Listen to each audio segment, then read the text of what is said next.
उस वेले असी फिर कोर्ट च गए बिफोर टाइम कि इलैक्शन होनी नहीं चाहिए, रोक लेनी चाहिए है, और उस वक्त भी कोर्ट ने एक इंटरिम ऑर्डर दिता कि that election was subject to the outcome of our writ petition. और 7 साल SGPC and the ruling Akali Dal they all enjoyed that tenure of the SGPC, और उस वक्त तक किसी ने नहीं रौला पाया। ਹੁਣ ਜਦੋਂ ਦੁਬਾਰਾ ਇਲੈਕਸ਼ਨ ਸਾਨੂੰ ਮਤਲਬ ਕਿ ਸਾਡੀ ਡੇਟ ਤੇ ਡੇਟ ਪੈਂਦੀ ਰਹੀ, ਕਦੇ ਸਾਨੂੰ ਗੁਰਲੀਨ ਕੌਰ ਦੇ ਕੇਸ ਦੇ ਨਾਲ ਜੋੜ ਦਿੱਤਾ ਗਿਆ, ਯਾਨੀ ਵੀ ਵਰ ਟੋਟਲੀ ਥਰੋਨ ਆਊਟ ਇਨ ਦੀ ਕੋਰਟ, ਲਾਈਕ ਸਾਨੂੰ ਜਸਟਿਸ ਦੀ ਬੜੀ ਡਿਲੇ ਹੋਇਆ ਸਾਡਾ ਜਸਟਿਸ। ਔਰ ਹੁਣ ਜਦੋਂ ਦੁਬਾਰਾ ਇਲੈਕਸ਼ਨ ਅਨਾਉਂਸ ਹੋਈ ਉਸ ਵੇਲੇ ਅਸੀਂ ਫਿਰ ਕੋਰਟ 'ਚ ਚਲੇ ਗਏ ਆਪਣੇ ਰਾਈਟ ਲਈ। ਅਸੀਂ ਕਿਹਾ ਵੀ ਸਾਨੂੰ ਪਹਿਲਾਂ ਸੁਣੋ, ਉਸ ਤੋਂ ਬਾਅਦ ਇਹਦਾ ਫੈਸਲਾ ਹੋਣ ਤੋਂ ਬਾਅਦ ਇਲੈਕਸ਼ਨ ਹੋਣੀ ਚਾਹੀਦੀ ਹੈ, ਐਂਡ ਵੀ ਵਰ ਵਿਦ ਇਨ ਟਾਈਮ। ਔਰ ਇਲੈਕਸ਼ਨ ਪ੍ਰੋਸੈਸ ਉਦੋਂ ਸਟਾਰਟ ਨਹੀਂ ਸੀ ਹੋਇਆ।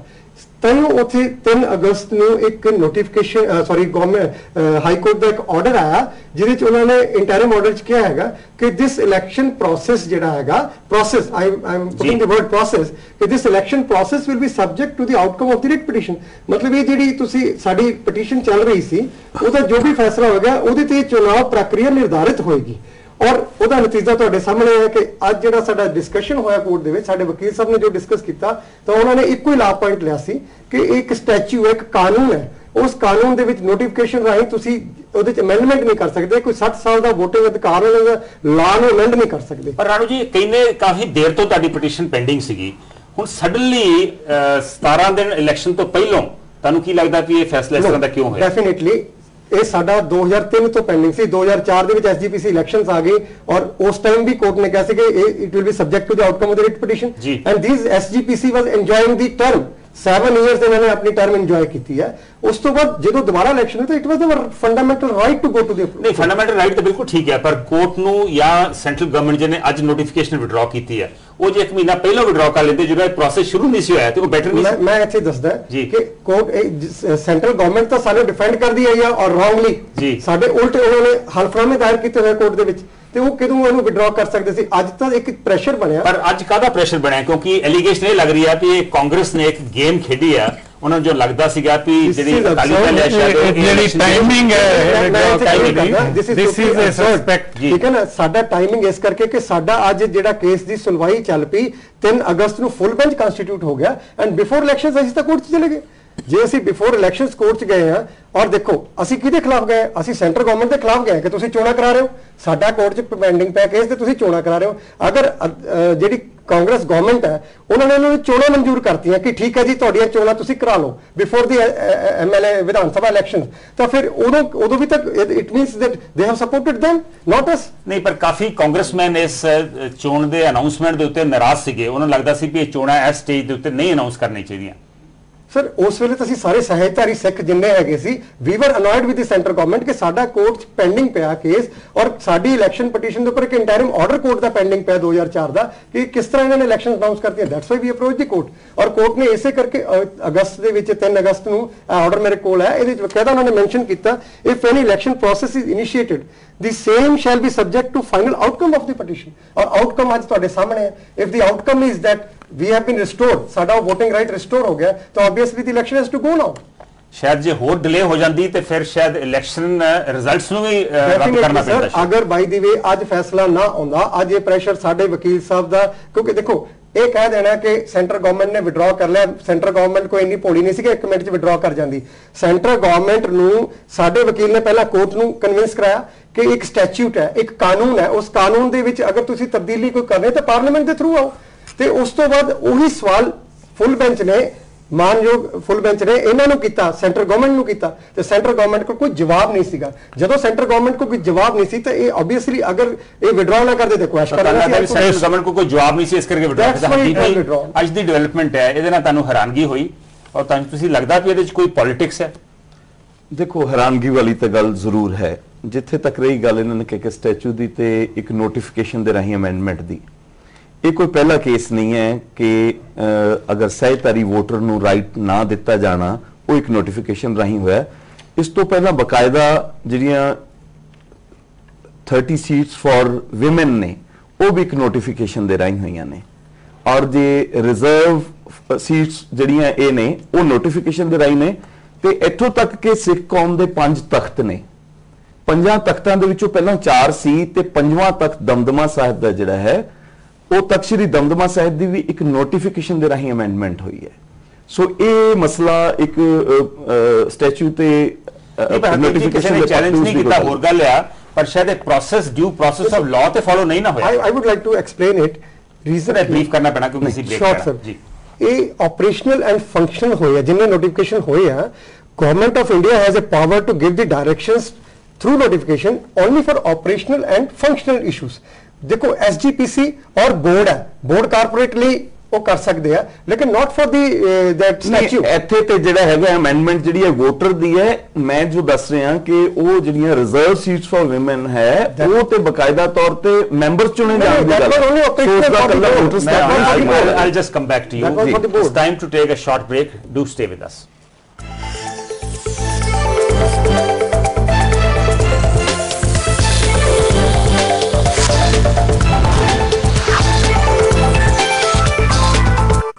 Welcome back. Will continue with the discussion. Professor Kulwant Singh, ਤੁਹਾਨੂੰ ਵੀ ਹੈਰਾਨਗੀ ਹੋਈ ਜੋ ਅੱਜ ਡਿਵੈਲਪਮੈਂਟ ਹੋਈ ਹੈ? ਮੈਂ ਸਮਝਦਾ ਵੀ ਜੇ ਜਿੰਨੀ ਦੇਰ ਤੋਂ ਇਹ ਕਹਿ ਰਹੇ ਨੇ ਵੀ ਅਸੀਂ ਰਿਟ ਕੀਤੀ ਹੋਈ ਹੈ ਤੇ ਜੇ ਤੇ ਇਹ ਨੈਚੁਰਲ ਪ੍ਰੋਸੈਸ 'ਚ ਫੈਸਲਾ ਹੋਇਆ ਫਿਰ ਤੇ ਇਹਦੇ 'ਚ ਕੋਈ ਹੈਰਾਨਗੀ ਵਾਲੀ ਗੱਲ ਨਹੀਂ।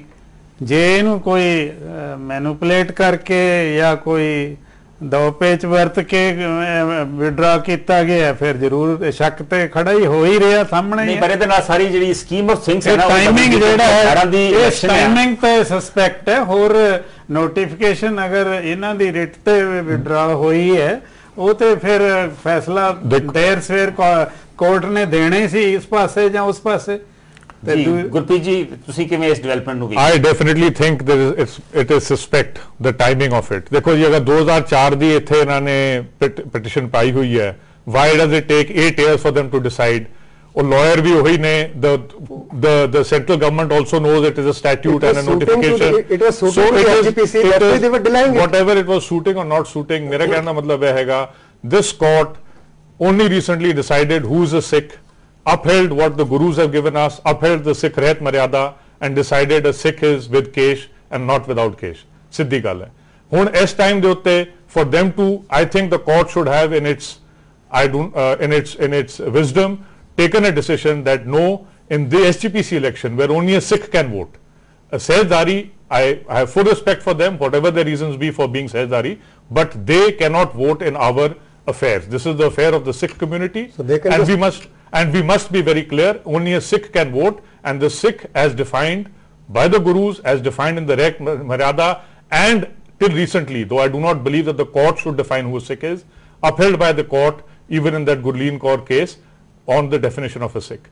So I think the timing is absolutely suspect. Gurpreet ji, the election commission also announced timing is suspect. The election commission has announced tomorrow is the last date for making of votes. Second, also the Gurdwara Election Commission. Now today you say these new votes have to be made. Obviously the elections have to be either postponed. Timing to see kya bhi suspect hai, Sikh kaun hona chahiye ya nahi hona chahiye. Let us now see how does the Sikh Gurdwara Act define an elector. According to the Sikh Gurdwara Act, every person shall be entitled to have his name registered on the electoral roll of a constituency for the election of a member. The voter should be a Sikh. He should be more than 20 years of age and has had his name registered as a voter. No person shall be registered as voter who trims or shaves his beard or kesh except in the case of Sahijdari Sikhs. A person who smokes or drinks cannot vote. Bureau Report, Day Night News. The Sahijdari Sikhs who continued to vote all along were barred from voting in 2003 after the SGPC passed a resolution based on which the then NDA government at the centre issued a notification. The notification defranchised the Sahijdari Sikhs and gave the voting right only to Amritdhari and Kesadhari Sikhs. Sikhs have been divided into 4 categories: Amritdhari, Keshdhari, Sahijdhari and Patit. While Patits are born Sikhs and do not sport unshorn hair, Sahijdharis are reported to be those who do not have the appearance of a Sikh but can perform Sikh ceremonies and recite Mool Mantra and do not use liquor or tobacco. Sahijdharis were given the right to vote in 1959. This when the Congress government at the centre, at the behest of Pratap Singh Kairo, made the required amendment in the Gurdwara Act. The Sahijdharis continued to vote till the 1996 polls. In 2001, the SGPC General House passed a resolution to debar the Sehjdaris from voting. The then NDA government in 2003 amended the act to debar the Sehjdaris. Bureau Report, Day Night News. Hardeep ਜੀ, ਸਹਿਜਧਾਰੀ ਸਿੱਖਾਂ ਨੂੰ ਤੁਹਾਡੇ ਹਿਸਾਬ ਨਾਲ voting right ਹੋਣੀ ਚਾਹੀਦੀ ਹੈ? ਦੇਖੋ, ਜੋ ਐਕਟ ਦੇ ਵਿੱਚ ਮੈਂਸ਼ਨ ਕੀਤਾ ਗਿਆ ਉਹ ਬਹੁਤ ਕੁਝ ਅਨਕਲੀਅਰ ਹੈ। ਜੇ ਆਪਾਂ ਡੈਫੀਨੇਸ਼ਨ ਦੇ ਅਨੁਸਾਰ ਹੀ ਜਾਈਏ ਤੇ ਡੈਫੀਨੇਸ਼ਨ ਤੇ ਜੋ ਅੱਜ ਦੀ ਸਾਡੀ ਸਿੱਖ ਰਹਿਤ ਮਰਿਆਦਾ ਹੈ ਜਾਂ ਜੋ ਪਰੰਪਰਾਵਾਂ ਨੇ ਉਸ ਦੇ ਬੇਸਿਸ ਤੇ ਹੋਣੀ ਬਣਦੀ ਹੈ। ਕਿਉਂਕਿ ਸਿੱਖ ਰਹਿਤ ਮਰਿਆਦਾ ਜੋ ਅਕਾਲ ਤਖਤ ਤੋਂ ਪ੍ਰਵਾਨਿਤ ਹੈ ਉਹ ਲੇਟਰ ਔਨ ਆਈ ਹੈ ਤੇ ਇਹ ਐਕਟ ਪਹਿਲਾਂ ਬਣਿਆ ਤੇ ਉਸ ਵੇਲੇ ਦੀ ਕੰਡੀਸ਼ਨਸ ਬਣ ਸਕਦੀਆਂ ਨੇ, ਉਸ ਦੇ ਹਾਲਾਤਾਂ ਦੇ ਵਿੱਚ ਐਸਾ ਸੀ। ਲੇਕਿਨ ਇਹ ਜਿਹੜੀ ਜੋ ਅੱਜ ਦਾ ਸਿੱਖ ਰਹਿਤ ਮਰਿਆਦਾ ਦੇ ਅਨੁਸਾਰ ਹੀ ਹੈ, ਜੋ ਕੌਮ ਵੱਲੋਂ ਪ੍ਰਵਾਨ ਕੀਤੀ ਗੱਲ ਹੈ ਉਸ ਦੇ ਅਨੁਸਾਰ ਹੀ ਕੀਤਾ ਜਾਣਾ, ਚੱਲਿਆ ਜਾਣਾ ਉਹ ਲਾਜ਼ਮੀ ਹੈ। ਲੇਕਿਨ ਇੱਥੇ ਇੱਕ ਗੱਲ ਵੇਖਣ ਵਾਲੀ ਹੈ ਕਿ ਜਿੱਥੇ ਐਕਟ ਬਹੁਤ ਸਾਰੀਆਂ ਗੱਲਾਂ ਦੇ ਉੱਤੇ ਅਨਕਲੀਅਰ ਹੈ, ਉੱਥੇ ਅਸੀਂ ਆਪ ਵੀ, ਸ਼੍ਰੋਮਣੀ ਕਮੇਟੀ ਵੀ, Sikh community as whole and ਸਾਡੀਆਂ ਟੌਪ ਸਿੱਖ ਇੰਸਟੀਟਿਊਸ਼ਨਸ ਉਹ ਵੀ ਬੜੀਆਂ ਸਾਰੀਆਂ ਗੱਲਾਂ ਤੇ ਅਨਕਲੀਅਰ ਨੇ।